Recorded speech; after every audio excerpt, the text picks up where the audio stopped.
external fees is taking up majority of the ride, but here we can see that's not the case. Lyft can use the bonuses to skew the rides in which aren't matching up to the 70%. If drivers were able to insure themselves, would it be cheaper? Most people who are taking rides aren't even really driving. They also need to be attacking the government, and the government is trying to make it seem like they're on our side. They announced the 70%, but there's way more to it. It's not really PR. It's kind of PR, but this is like the white paper that Lyft put out, where they kind of explain their rationale for the decision making that they're doing. But it is insightful. So I do think it's important to move forward with. They announced the 70% in this. So that's part of it, but there's way more to it. We built the Lyft platform to be a marketplace where drivers from all backgrounds can connect with riders and make good money on their own time. The flexibility of choosing where, when, and how to drive is one of the best parts of using Lyft.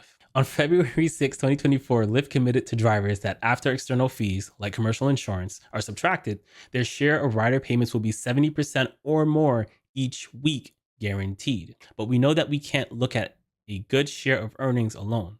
We need to look at the actual amount drivers make, so we wanted to provide a bit more information about how we understand drivers' earnings and expenses here. So I want to address this before we move on from here. It says their share of rider payments will be 70% or more each week, guaranteed. That means on a ride-to-ride basis, they will not be adjusting it to 70%. They will look at your overall split at the end of the week and then make an adjustment based off of that. I do not think this is fair. Lyft can use the bonuses and things that we receive as a way to skew the rides in which aren't matching up to the 70%. So I'm not a huge fan of it. I think they should do it for every single ride if their intention is to actually honor this. So I do think that that is important. I don't think that's what they're doing. It's still new. I could be wrong, but I'm pretty sure that's what they're not doing. Continuing with the Lyft blog post, it says, we sometimes communicate drivers' gross earnings. That's because drivers are responsible for and solely in control of their individual expenses. In the second half of 2023, the median US driver using their personal vehicle earned $30.68, including tips and bonuses, gross per hour of engaged time. There's that word again, engaged time. This isn't time spent online. This is engaged time. But I will say, on average, Tristan Thomas makes $30 an hour for online time. Make sure we're not switching like our brains when we're reading this. When they were on the way to pick up a passenger, let me reread it. Sorry. In the second half of 2023, the median US driver using their personal vehicle earned $30.68 in tips and bonuses, gross per hour of engaged time, when they were on the way to pick up a passenger or had a passenger in the car. And the figure has grown to more than 18% since the second half of 2019. They're using 2019 as a metric because that's when the pandemic started. So of course the numbers are going to be up. From a driver's point of view, however, we recognize this isn't the whole story. Rideshare driving also generates expenses from the cost of gas and the cost of additional maintenance and cleaning. Drivers' experience with the platform vary based on their car or driving choices like the time of day and location, but they consistently tell us that earnings are their number one priority. Long term, we are focused on helping drivers understand whether using rideshare makes sense for them. So we dug deeper into driver expenses to make sure we are seeing the full picture of drivers' earnings. All driving expenses for rideshare or personal use fall into two categories: fixed costs and marginal costs. Fixed costs are the upfront costs associated with owning a car, the cost of the vehicle itself or car payments, vehicle registration, and personal car insurance, which is required by law in the United States. Marginal costs are the cost of driving each mile on the road, including fuel and repairs and depreciation. To estimate costs for a typical driver on the Lyft platform, we focus on the marginal cost as a driver is on while driving on the Lyft platform, the incremental cost of providing rideshare services. This is because, unlike, say, a lawn care contractor who might buy a specialized vehicle to run their business, Lyft drivers typically use something they already own, their car, and put it to work. That's a fair assumption. Driving on the Lyft platform allows drivers to monetize two assets: their effort and their car. Most drive on Lyft to supplement their income from another job, bridge between two full-time jobs, or generate between other responsibilities, such as providing child or elder care. For this reason, 94% of drivers drive fewer than 20 hours per week. That's wild. That's the first time I've seen that stat. That's wild. That's crazy. 94% of drivers drive fewer than 20 hours per week. You guys aren't driving enough. I'm talking to the proverbial you, not the people who are actually watching. But that's not a lot. 20 hours. If you're doing this as a part-time thing or a side gig, I get it. But if this is supposed to be your full-time thing, you're only driving 20 hours per week. Ooh. And the median US driver drove 1,647 engaged miles and spent 75 engaged hours on the platform in 2023, about 3.75% of the average full-time work year. This data reflects that for most drivers, driving on Lyft is a short-term or supplemental to use both their time and automobile. Most people who are taking rides aren't even really driving. That's wild. Like the average person did 75 engaged hours, is that term engaged hours. Let's just assume that's 150 online hours on the platform in 2023. Let's do 150 divided by 52 weeks. So that means they're spending like 2 to 3 hours a week driving. That can't be real. I'm just gonna keep reading. The four main marginal cost categories for rideshare drivers are: one is fuel, number two is maintenance and repair, number three is the mileage depreciation, the declining value of a vehicle based off of how much it is used. I have thoughts on this. I guess we'll go through it right now. If you're doing rideshare, you will get the most money out of your car by driving it into the ground and buying a used car. Do not buy a brand new car. As soon as you drive it off the lot, you'll be losing a lot of money on the value. And if my car is worth $8,000, my car might be worth about $6,000 now. Yeah, I've driven that value down. I bought my car for $13,000. Over the course of 3 years, it's made me over $100,000. So even if my car depreciated 50% in value, $6,000 loss, I still made over $100,000 with it. If I was on the fence of like, should I trade my car in and it's worth $6,000, or should I drive it into the ground? I'll make more money just driving it into the ground. So that's just my spiel on it. But a lot of drivers, especially in America, it's common for people to roll over negative equity in their cars to the next car. Just drive your car into the ground. This is a business. We need to do the cheapest thing possible to make the most money. The fourth maintenance category is extra cleaning associated with providing rides, which shouldn't be spending too much on that. To estimate these expenses, we use data on car ownership from AAA and weigh them to the types of vehicles on the Lyft platform. We estimate that the average expense for US drivers while on the Lyft platform are approximately 31 cents per mile. Do you agree with that? I'll show you mine. This is the summary page. My summary page isn't accurate. So let's do January, since January is full and complete. My average expense per mile was 26 cents per mile. So that's lower. And this after all my expenses, all of my actual expenses, 26 cents per mile. And this is 31 cents. So I'm beating the average driver. And if you're above this, you need to reevaluate what your costs are. It could be the price of your car, expensive gas. It could be that you have a bad car that needs to be repaired more often than other cars. Those are things that you have to evaluate, especially when you are buying a car. So this is a little graph here. It shows the average spent on this category per mile.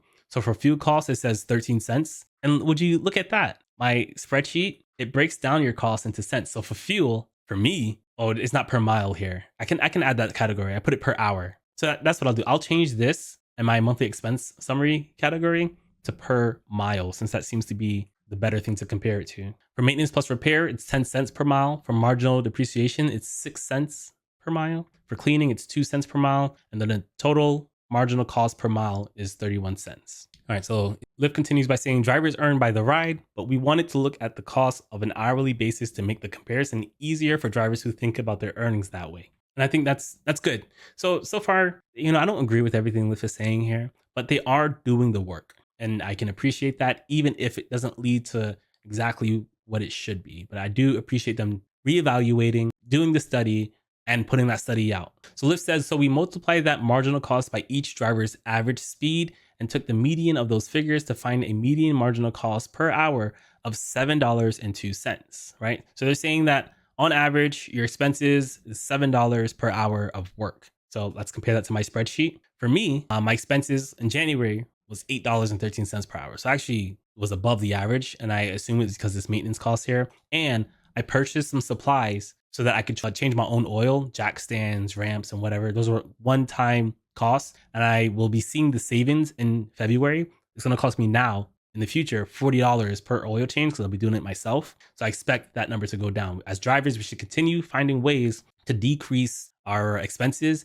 And sometimes that's going to involve an upfront pay in order to get that number down, instead of going to Jiffy Lube every other week. I'm having fun being able to compare it to the averages. And the only reason we have these averages is because Lyft was being transparent. So I respect them for that. Back to reading what Lyft is saying.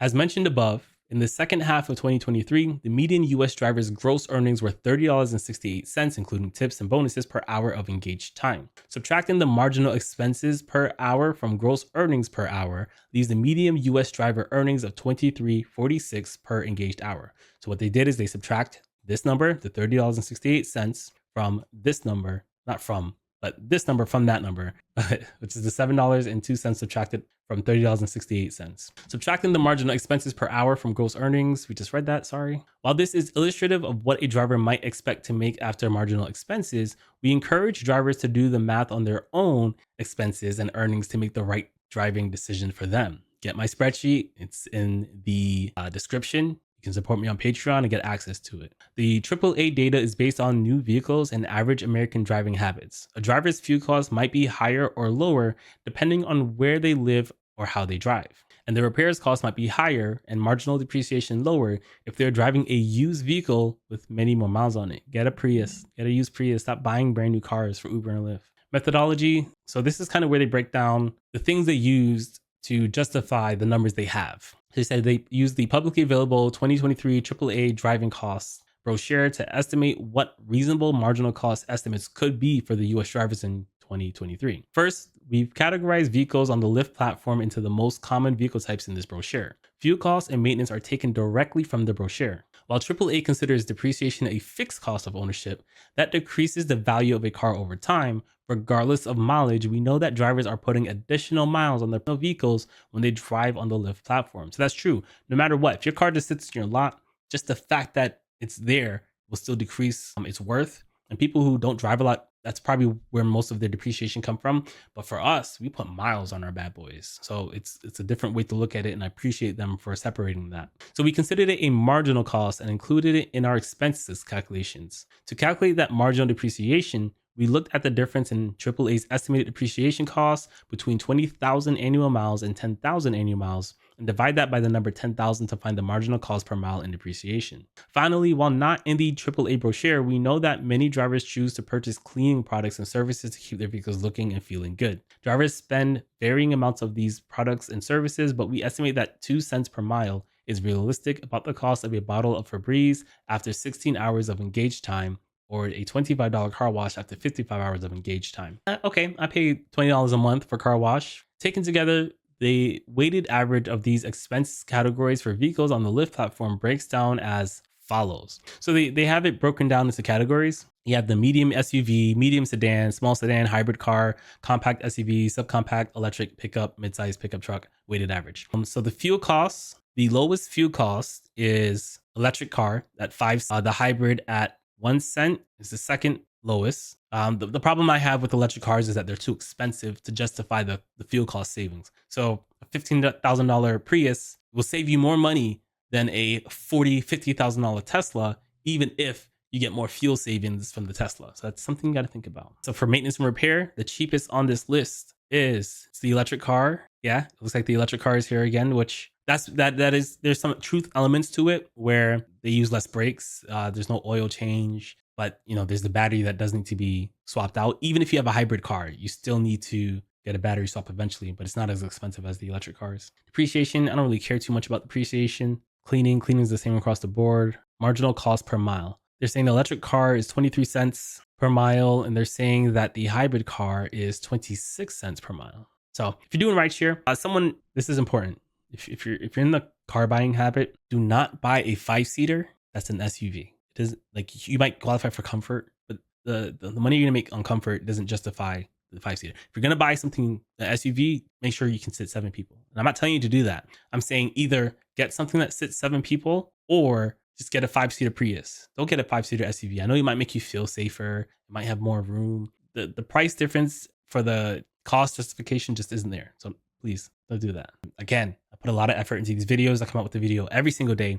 The aim is for 5 p.m. every single day, but sometimes I fall behind. But I posted a video every single day this year. Thumbs up the video, subscribe. So with this new update, you should be getting more money in the future because it looks like the split is around, wait, no. It's about 30-70. All right, let me stop being lazy and do some actual math. I'm gonna try to do math. I'm gonna make mistakes, but I'm gonna do my best. Get my calculator. It's on the wrong screen. All right. So you're saying you made 6 to 8 0.27 plus Lyft's take is 364.30. So that's $992.52. I'm going to be lazy and not make a mistake. I'm going to just throw this at AI. What is 70% of this number we just decided? Zoom in for you guys. So 70% of $992.57 is $694.79.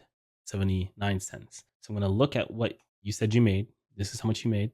And we are just going to subtract what Bard gave us. Gemini is what it's now called. So Lyft owes you $66.52. I don't really know how that works out. It's something like this. This is a brand new thing, right? So I don't know when the payout is supposed to happen. I heard it's supposed to be at the end of the week. I don't really know. I don't have access to it. It's not in my market yet. Lyft owes you $66.52. Now, they're saying the split is 70% after external fees, and they're still hiding what those external fees really are. Like, sure, they tell us what they comprise of. They give us a couple categories like insurance, taxes, and things like that.